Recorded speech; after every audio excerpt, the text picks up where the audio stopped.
Pourquoi on doit rompre le jeûne en deux parties, séparées par le maghreb? Bien sûr, c'est un aspect qui est religieux, mais en fait, sur le plan physiologique, ça permet de laisser le temps digestif de digérer les premiers aliments, baisse la sensation de faim, et ce repas ne doit pas être trop copieux, parce que malheureusement, dans la plupart des cas, on prend l'oftor, on est rassasié, on sent une flatulence et une somnolence postprandiale, ce qui permet de retarder ou bien de ne pas aller au tarawih.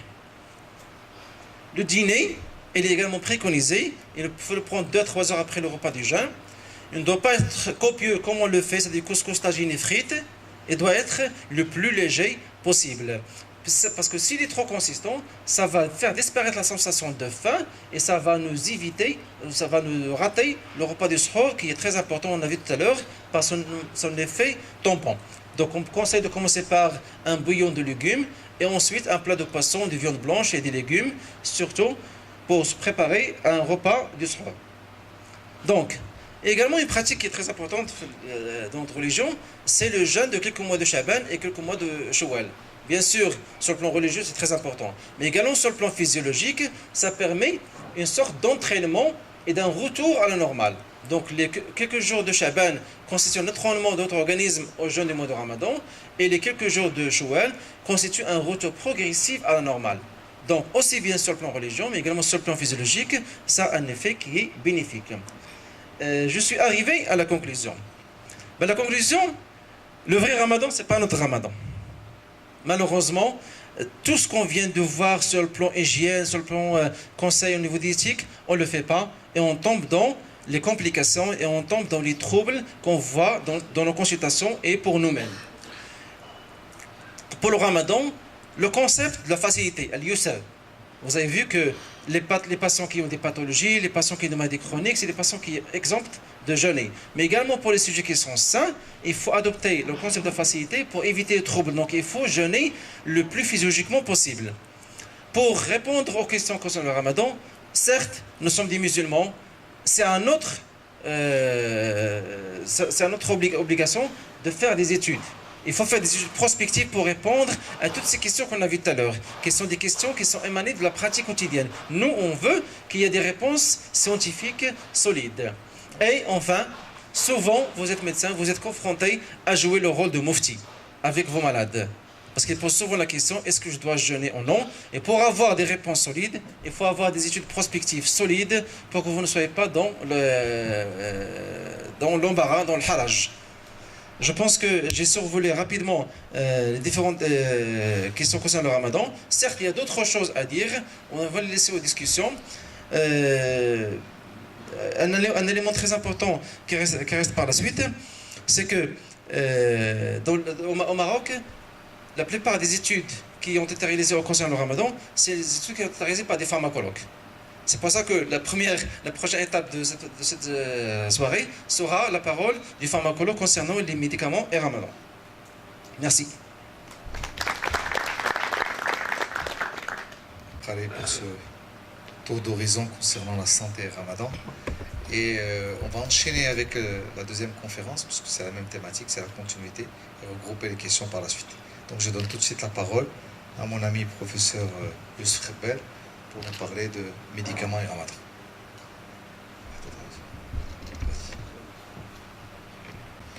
Merci, Monsieur le Président. Je tiens d'abord à remercier Agerc de m'avoir invité pour participer avec vous dans cette journée. Et donc le thème qu'on m'a confié, c'est en fait traiter médicaments et jeûne, plutôt médicaments et Ramadan. En fait, les questions qui émanent sur Ramadan médicaments, c'est deux types de questions. Déjà, des questions qui émanent des malades. En fait, comme a dit monsieur le professeur Abrari, c'est les arguments pour rupture de jeûne. Et deuxième type de question, c'est les questions qui émanent des médecins, c'est l'impact du Ramadan sur l'équilibre thérapeutique. En fait, pour répondre à la première question, c'est en rapport avec les voies d'administration. Et c'est généralement, on peut l'expliquer par des rapports anatomiques en plus de but pharmacologique, c'est-à-dire quel est le but du traitement, est-ce un but thérapeutique ou un but alimentaire. Donc je vais passer rapidement pour aller à au deuxième type de question, ce qui nous intéresse en tant que médecin. Et donc on va voir quel est l'impact du ramadan sur la prise des médicaments ou sur tout simplement l'équilibre thérapeutique déjà établi, surtout pour les malades ayant une pathologie chronique. Et là, on va voir en fait quelles sont les interactions entre médicaments et jeûne et quelle est l'influence de la fréquence ou de la modification de la fréquence d'administration par rapport à l'équilibre thérapeutique pendant Ramadan. Et troisième question, quel est l'impact du changement de l'horaire d'administration des médicaments par rapport à l'équilibre thérapeutique? En fait, pour répondre à la première question, on peut voir quelle est l'interaction entre jeûne et médicaments comme l'interaction entre aliments et médicaments. Et là, on va se référer sur l'état de l'estomac. Donc, comme vous le savez tous, il y a un impact assez important de l'état de l'estomac, c'est-à-dire estomac vide au plein par rapport à l'absorption des médicaments. Par rapport au ramadan. Donc si on demande, et là je donne l'exemple en fait des malades qui sont atteints d'un problème thyroïdien ou un problème tuberculeux, parce qu'en fait on demande aux malades de prendre les médicaments généralement 30 minutes, voire 1 heure avant la prise des médicaments. Donc si on imagine ça pendant Ramadan, c'est un peu difficile. Donc demander aux malades de prendre les médicaments 30 minutes avant la rupture du jeûne, c'est un peu difficile, chose que généralement le malade ne respecte pas. Et là, le médicament sera peu ou mal absorbé. Deuxième impact, en fait, c'est le comportement alimentaire. Et là, généralement, en fait, il y a un changement des habitudes alimentaires. Et généralement, les repas en Ramadan, c'est des repas qui sont riches en teneur de graisse. Alors qu'il y a certains médicaments qui sont hydrophiles et non lipophiles. Et là aussi, on aura une diminution de l'absorption de ce type de médicaments. Ça, ce sont les deux points, en fait, qui représentent le rapport entre jeûne et médicaments d'une façon directe. Deuxième question, ça concerne en fait l'influence de changer la fréquence d'administration par rapport aux médicaments pendant Ramadan, parce que dans les jours normaux, c'est-à-dire les jours en fait du reste de l'année, on a des repères temporels pour prescrire un médicament. Ce sont généralement les 3 repas, plus ou moins le coucher et le lever. Mais pendant Ramadan, généralement, on a 2 repas. Et donc, quand on prescrit un médicament pour un malade, on lui demande de prendre les médicaments par rapport à ces 2 repas. Et là, on tombe dans le fait qu'on est en train de diminuer la fréquence d'administration des médicaments. Donc, imaginez, parce qu'en fait, il y a des médicaments qui sont temps dépendants. Donc, on aura réduit le temps de prise du médicament à un demi-cercle ou un demi-cycle circadien. Et donc, pour les médicaments qui sont temps dépendants et qui demandent en fait la prise des médicaments durant toute la journée, le médicament ne sera pas efficace.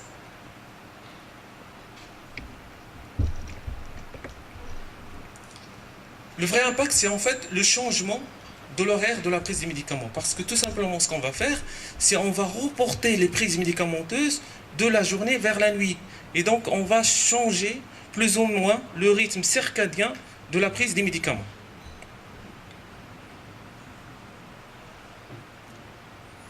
Et là, comme vous le savez tous, il y a des fonctions du corps, y compris ceux qui vont influencer les paramètres cinétiques et pharmacodynamiques, tels que le système cardiovasculaire, le système hépatique et le système néphrologique, qui sont eux-mêmes organisés par rapport au temps et qui ont des variations quotidiennes importantes.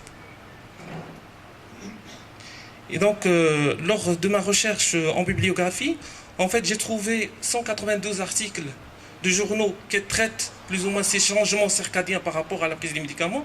Et qui dit changement circadien, en fait, c'est le changement que le médicament va subir même au ramadan. Parce que même le ramadan, lui-même, c'est un rythme circadien, c'est le jour et la nuit.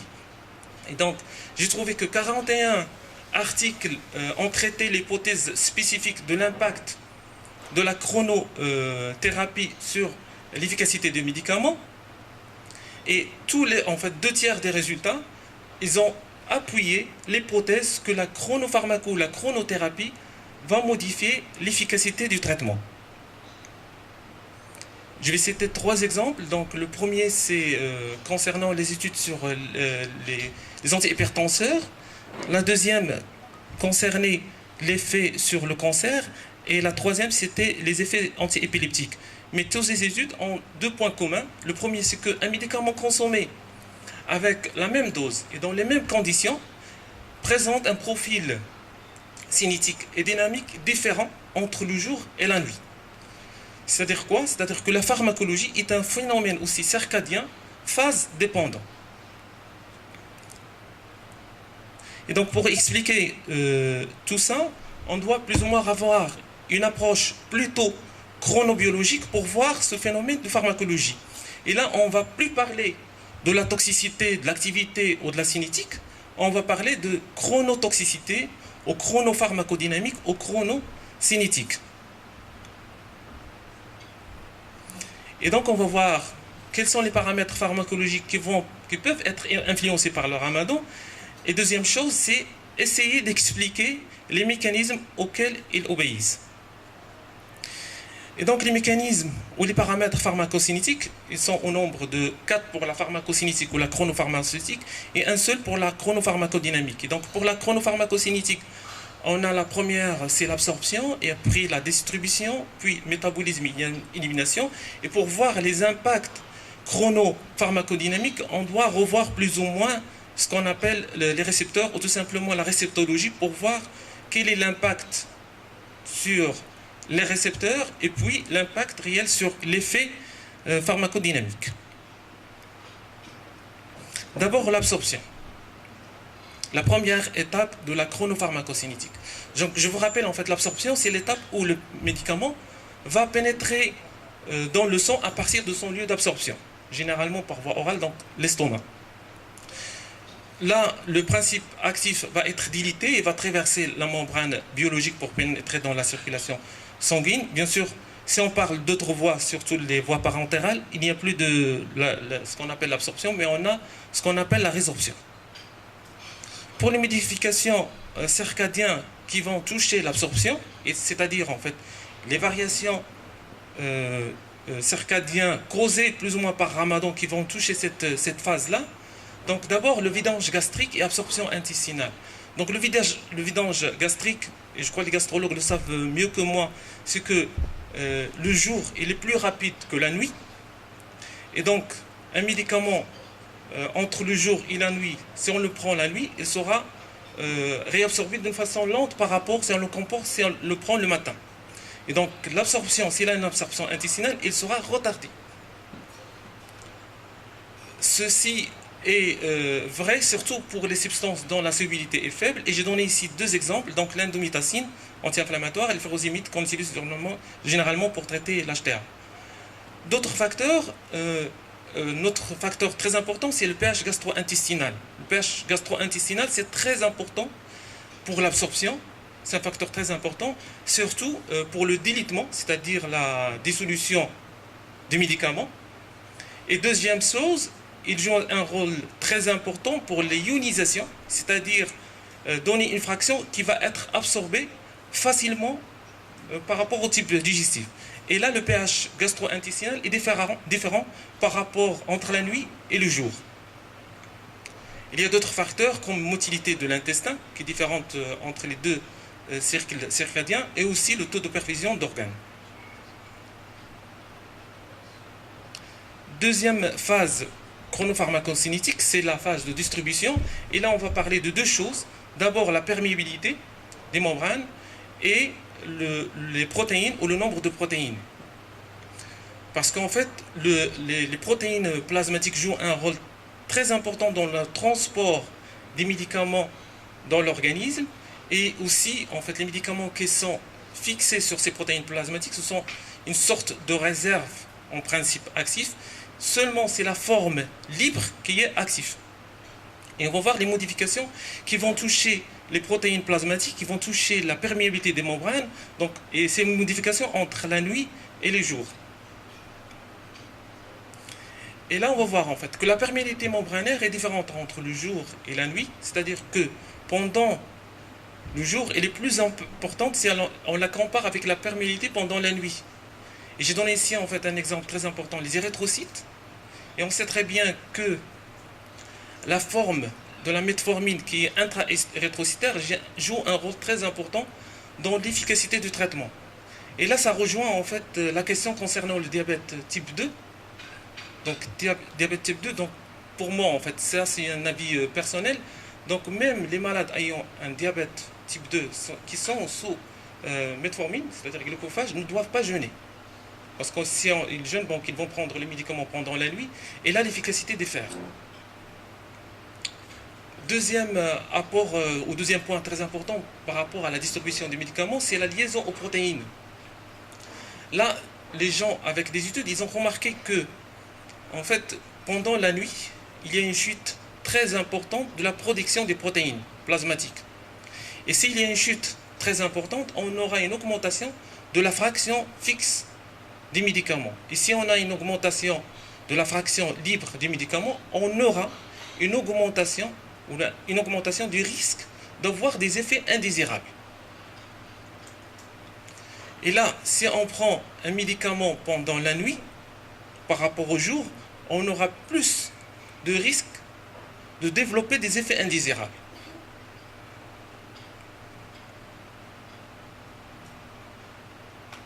Troisième phase pharmacocinétique, ça concerne en fait le métabolisme des médicaments. Le métabolisme, c'est l'étape où le foie va essayer de préparer le médicament d'abord à le fonctionnaliser, et après, c'est la phase 1, et après la phase 2, c'est préparer le médicament à l'élimination. Et c'est généralement, il est géré par le foie, et c'est par rapport aux enzymes hépatiques. Et donc, comme vous le savez, en fait, il y a un rythme circadien des enzymes hépatiques, et par conséquent, il y a un rythme de métabolisme des médicaments. Et là, les études ont montré que la vitesse maximum et la capacité maximum enzymatique, elle est 4 fois plus grande le jour par rapport à la nuit. Et généralement, on pose la question, si en fait on change le rythme alimentaire ou le rythme circadien alimentaire, c'est-à-dire comme Ramadan, on mange plutôt la nuit, est-ce que ce rythme circadien des enzymes hépatiques va aussi changer, va suivre cette alimentation? Non. En fait, il est fixe et il est stable.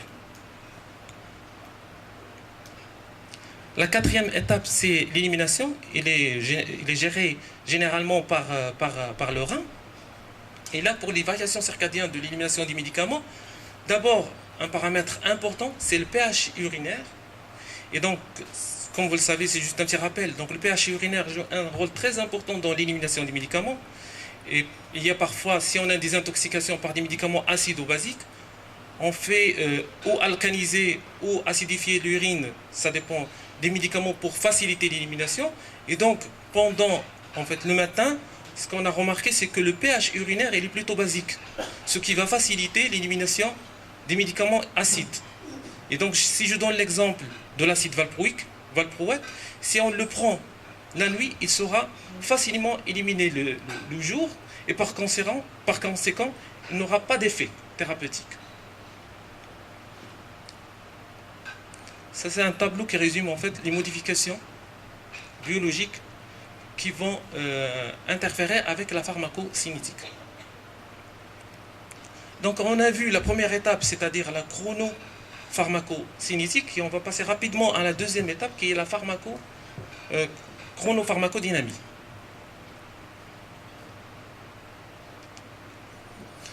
On l'appelle aussi dans notre jargon la chronoesthésie, c'est-à-dire l'étude de la chronoefficacité, la chronotolérance. Elle étudie quoi? Il étudie en fait la susceptibilité de systèmes cibles et des organes par rapport à l'action des médicaments. Et le facteur ou l'élément important ici, c'est le nombre de récepteurs. Et je donnerai l'exemple de 3 études. La première concernant les anticoagulants. Donc, les études ont montré que la valeur maximale de l'efficacité de l'anticoagulant est plutôt efficace le jour par rapport à la nuit. Deuxième exemple, c'est l'exemple de la thiophiline. Et troisième exemple, c'est l'exemple de l'anesthésie locale. Et pour cette étude en fait, de l'anesthésie locale, donc ils ont pris 35 sujets anesthésiés para-apicales d'une dent. La dent était une dent vivante. Donc ils ont pris 2 ml de lidocaïne, donc 2%. Qu'est-ce qu'ils ont remarqué? Ils ont remarqué qu'il y a une différence de la durée de l'anesthésie par rapport à l'heure de l'injection. Et donc, si on injecte la lidocaïne à 8 heures, on a une durée de l'anesthésie de 12 minutes. Si on l'injecte à 15 heures, on a une durée d'anesthésie de 30 minutes. Sinon, si on l'injecte à 18 heures, on a 17 minutes comme durée d'injection. C'est toujours avec la même dose et la même concentration.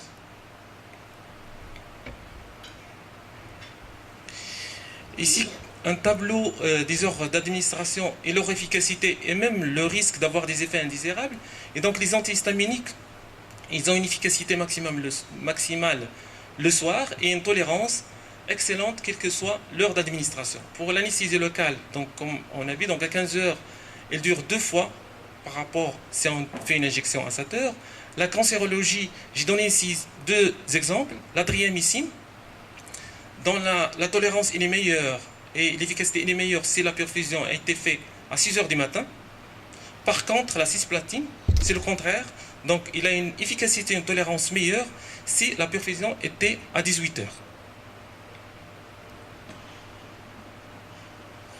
Donc, juste en guise de conclusion, il faut reconnaître la structure temporelle de l'organisme pour comprendre quel est l'impact du ramadan sur l'équilibre thérapeutique.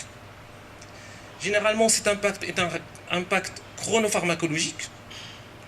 Et généralement, on doit prendre l'heure de la journée dans notre stratégie thérapeutique pour adapter la posologie durant Ramadan. Et merci.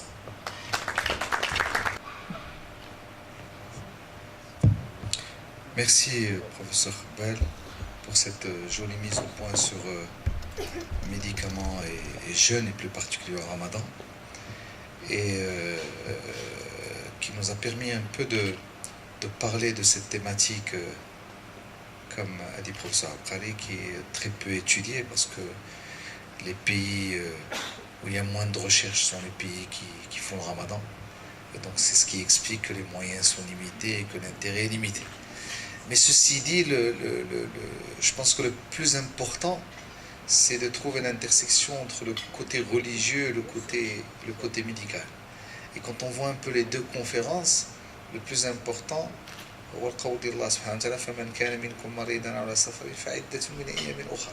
si le côté pharmacologique ou le côté retentissement sur la santé viennent le prouver, c'est une preuve de plus, mais on n'a pas besoin de preuves.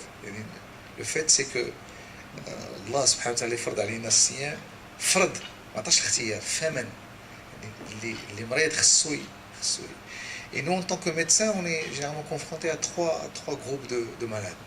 Le groupe qui sont un peu logiques, qui rapidement comprennent, ils sentent eux-mêmes que la maladie est une faiblesse et qu'ils ont une autorisation terminée. Mais il y aurait un groupe qui va un peu embêter le médecin parce qu'il veut l'autorisation du médecin pour ne pas jeûner. Et vous avez tous eu ce genre de malade. Moi j'en ai eu 2 ou 3 cette semaine. Et vous allez avoir au contraire, et ça c'est je pense un groupe important, les entêtés. Les entêtés, mais les entêtés par ignorance. Les entêtés par amour à ce mois de Ramadan. Et que vont vouloir, malgré le fait qu'ils ont une maladie, un diabète, je ne sais pas quoi, ils voudront absolument faire ce jeûne.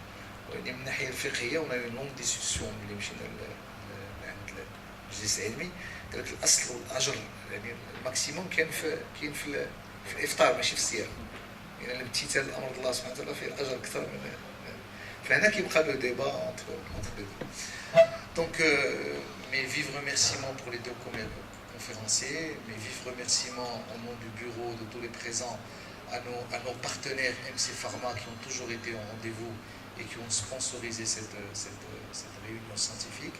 Et bien sûr, j'ouvre la discussion s'il y a des commentaires, des questions. J'invite les 2 conférenciers à venir ici. Ce ne sera pas du sport avant c'est un peu debout. C'est pas vraiment... Comme ça, vous pourrez... Oui, c'est bien. Alors, ce sera difficile de micro, il n'y a pas de micro baladeur. On vous écoute. Juste une petite question concernant Ramadan. Ramadan. Chez les personnes âgées, donc les personnes âgées qui ont une fonction rénale limite. Créatinine 16 à 20. C'est-à-dire ils n'ont pas de maladie, ils n'ont rien. Personnes âgées, d'âge. Âgées. Alors AG, attention, il y a une grande difficulté avec AG. Avec AG, Allah yarhamou. Hein? 75 الفوق. طريقة تعمل المواد ديال sur ça? C'est une question très pertinente qu'on se pose tout le temps. Et en fait, on a fait un travail il y a 3 ans maintenant, durant le Ramadan 2010, et on a pris les personnes limites pour lesquelles on n'avait pas de réponse bien claire, et on leur a laissé le choix en leur disant que si elles choisissaient de jeûner, on allait les suivre. Et majoritairement, c'était des patients assez âgés. Et ce qu'on a remarqué, c'est quand la fonction rénale était limite, sans qu'il y ait une maladie rénale évolutive, etc., qui interdisent le jeûne, et donc ils sont stables, mais ils sont limites, ils faisaient plus d'accidents durant le Ramadan. En fait, la moyenne du débit de filtration glomérulaire est restée stable dans les groupes qui ont jeûné et ceux qui n'ont pas jeûné, mais les quelques patients qui ont aggravé faisaient partie du groupe qui ont jeûné. Et donc ce qu'on préconise habituellement maintenant entre nous dans l'équipe, c'est de les surveiller attentivement, et donc on fait une fonction rénale de contrôle entre le 3e et 5e jour de jeûne, et si tout va bien, on contrôle tous les 10 jours par la suite en leur disant vous êtes plus à risque que les autres, et si vous choisissez de jeûner, on surveillera de cette manière. Merci Tariq. Rester sur un fin concernant un élément très important, c'est qu'au cours du mois de Ramadan, on remarque qu'il y a une baisse de l'efficacité qui est liée principalement à la mauvaise observance thérapeutique et surtout au changement d'horaire des médicaments qu'on prenait régulièrement 3 fois par jour. Donc la question, est-ce qu'il y a des aménagements thérapeutiques qu'on peut proposer concernant certains médicaments? Je prends l'exemple par exemple des IPP. Les IPP, on les conseille le matin à jeun. Donc au cours du mois de Ramadan, est-ce qu'il y a des aménagements particuliers? Merci pour la question. En fait, le problème d'aménagement, c'est par rapport. Il n'y a pas d'études concernant en fait du changement de la fréquence inutile, surtout par rapport au Ramadan. Donc, un changement de fréquence de traitement par rapport à l'efficacité d'une façon directe. La plupart des études, en fait, ce qu'ils préconisent, c'est faire en fait cas par cas déjà et essayer d'étudier, en fait, d'adapter la posologie donc globale de la journée par rapport à la fréquence. Donc parce qu'en fait le traitement, on va prendre le traitement que dans un semi-cercle circadien. Donc il faut adapter la dose par rapport à la... Mais il y a d'autres facteurs que je n'ai pas voulu en fait traiter ici. Il y a d'autres facteurs qui sont génétiques aussi pour la dose. Donc la relation c'est dose-concentration, il y a plusieurs paramètres qu'il faut étudier.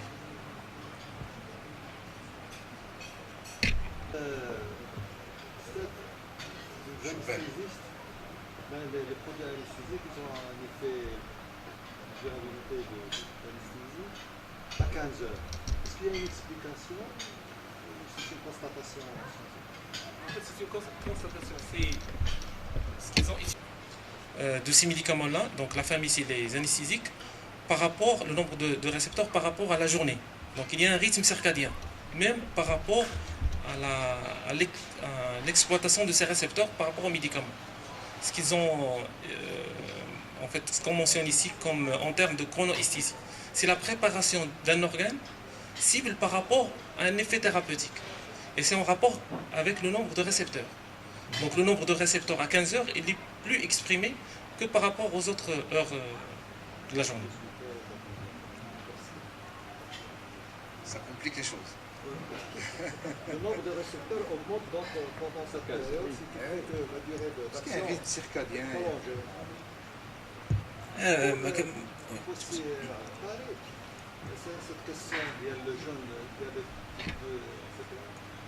الله يريد بكم اليسر ولا يريد بكم العسر إن الله يحب أن تؤتى عزائمه كما يحب أن تؤتى رخصه. يعني الانسان اللي مريض راه مريض ما نبقاش ندخلوا فيه لانه هو الايمان ديالو. كاين ما نقدروش نفرضوا عليه انه يصوم هو عنده ان ديابيت دو جدو وتقول انا ما كنفطرش. دونك يعني الاصل في الصيام هو ان اذا كان مريض ما خصوش يصوم.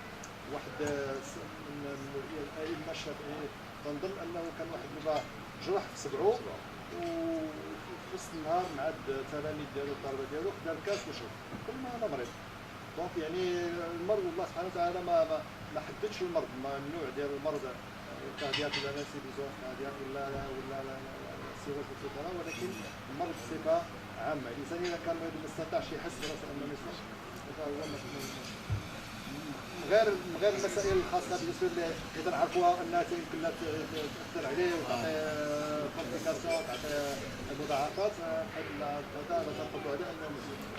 L'argumentaire concernant le diabète, c'est que le type 1, c'est clair, il ne doit pas jeûner, il y a un grand risque. Mais le type 2, il y a beaucoup de restrictions, parce que ce type 2 doit respecter un régime particulier, des horaires précises, un dosage de la glycémie. Donc dans la majorité des cas, le patient n'arrive pas à respecter ces éléments-là. En plus de ça, les gens qui sont contre le fait qu'un patient de type 2 jeûne, leur hypothèse c'est quoi? C'est qu'on ne sait pas ce qui va arriver dans l'histoire naturelle de ce diabète. Ça peut se compliquer, il y a des éléments, il y a des complications génératives qui peuvent apparaître et on ne sait pas quel est l'impact du ramadan parce qu'il n'y a pas d'études assez suffisantes. Là, je demande l'avis des endocrinos, madame. Oui. C'est là où il y a le plus de complications. C'est les malades qui ont plus de complications que le diabète type 1. Donc, si quelqu'un il a un diabète de type 2 avec n'importe quelle petite complication, il ne faut pas qu'il jeûne. Et en plus, je viens d'entendre une chose très intéressante, que la metformine ne marche pas de la même façon la nuit que le jour. Ça, je ne savais pas. Pharmacologiquement parlant, pourquoi elle ne marche pas aussi bien de la nuit que le jour, s'il vous plaît, Avant de donner la parole à Youssef, je vais aller dans le même sens que Blani. Allah subhanahu wa ta'ala dit que كنتم لا تعلمون. Alors, il y a le patient qui ne va pas jeûner, le patient, l'être humain qui ne va pas jeûner parce qu'il est malade, il le sent. Il y a un groupe, les médecins, parce qu'il n'y a pas forcément des diabète type 2, certains cirrhotiques. Et c'est à nous de dire aux malades, non, le jeûne constitue en quelque sorte un danger pour toi. ماشي ولا بدك يكون لك احساس. مثال مثلا باش نبين اليسر اللي قلتي ديال الدين. On avait une conférence في المجلس العلمي في الكليه على المراه الحامل و grossesse et toutes les études qui ont été faites, elles sont pas nombreuses, essentiellement des études iraniennes, des études de l'Asie, l'Indonésie, beaucoup d'études. Et ils ont trouvé qu'il y avait presque pas de changement. Grossesse ou pas de grossesse. Bien sûr, quand c'est une grossesse normale qui n'est pas risque, c'est une femme qui n'a pas de maladie. On ne parle pas de stitnaïd. Tout se passe bien. D'ailleurs, la preuve dans notre société, la plupart des femmes qui sont. ولكن شنو جا المشرع؟ قال لك فإن خافت على حملها. هي لا خايفة هي. Ne serait-ce que psychologiquement. تقولوا هنا الصيام وعندك يضرك شيء، أعطاها الحق المشرع باش تفطر. فما بالك اللي مريض وغيكون عنده un retentissement. Je suis tout à fait. C'est important. La grossesse, c'est physiologique, c'est un phénomène physiologique. Et c'est pas une maladie. Et pourtant, mon chéri, عطى الحق للمرأة باش تاكل. فإن خافت هي. Donc pour la metformine, la question concernant la metformine, donc avant c'est que l'efficacité de la metformine, les anciennes études montraient que l'efficacité de la metformine était en rapport avec sa concentration plasmatique. Et donc récemment, les années 80 et les années 90, ils ont montré que l'efficacité de la metformine c'est en rapport avec deux concentrations. Donc concentration plasmatique et concentration érythrocytaire.